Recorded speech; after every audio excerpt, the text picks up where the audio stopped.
ఇక బీసీల ధర్నాకు బీజేపీ బీఆర్ఎస్ దూరంగా ఉంటున్నాయంట. మద్దతు ఇవ్వాలని రెండు పార్టీలను బీసీ సంఘాలు కోరినా సైలెంట్గా ఉన్నాయి. కీలక ధర్నాకు హాజరు కాకపోవడంపై సొంత పార్టీల్లో భిన్నాభిప్రాయాలు వ్యక్తమవుతున్నాయంట. కొంతమంది పోతే మంచిగా ఉండే అని చెప్పేసి, కొంతమంది లేదు పోవాల్సిన అవసరం లేదు, వాళ్ళు చేస్తూ ఉన్నారు ఇది అని చెప్పేసి కాంగ్రెస్ పార్టీ చేపిస్తుందని చెప్పేసి కొంతమంది ఆరోపణలు. దీంతో బీఆర్ఎస్ తర్వాత బీజేపీ దూరంగా ఉంటున్నాయంట. మరి గతంలో అందరూ కూడా కలిసి పనిచేస్తారు, కలిసి కొట్లాడతారని చెప్పేసి అనుకున్నారు. మరి ఇప్పుడు ఎందుకు దూరంగా ఉంటున్నారు? మరి ఒకవేళ దూరంగా ఉంటే మరి వాళ్ళు ఏం చేస్తారు? ఈ విషయం పైన భారతీయ జనతా పార్టీ కానీ తర్వాత బీఆర్ఎస్ కానీ మరి ఎలాంటి నిర్ణయం తీసుకుంటాయి, తర్వాత ప్రజలను ఎట్లా మెప్పిస్తారు?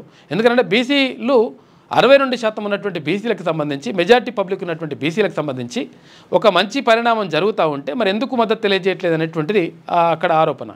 అయితే మరి ఏం చేస్తారు, ఏం కథ, మరి దీనివల్ల మంచి జరుగుతుందా జరగదా, ఈ విషయం పైన మొత్తం కూడా క్లారిటీ వస్తుంది. ఇవాళ బీసీలకు సంబంధించినటువంటి ధర్నా జంతర్ మంతర్ అంటే ఢిల్లీలోని జంతర్ మంతర్లో జరుగుతుందంట.